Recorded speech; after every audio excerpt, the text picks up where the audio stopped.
મોસમ ખરાબ બતાડ્યો તો એના લીધે તારીખમાં ફેરબદલ કરે છે માતાજીની રજા લઈ તારીખ રાખી છે અમે 9 અને 10 બોલો કામની દેવી બોલો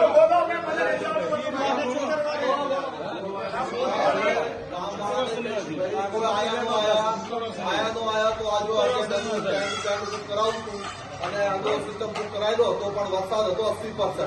તો અત્યારે હતા ભેગા થયા અને આજે એવી રજા આપી છે. તારીખ ચેન્જ કરી છે આપણે 9 અને 10 તારીખ. તો અંદર 9 10 તારીખના આવજો અને આ ગામમાં સહયોગ કરજો.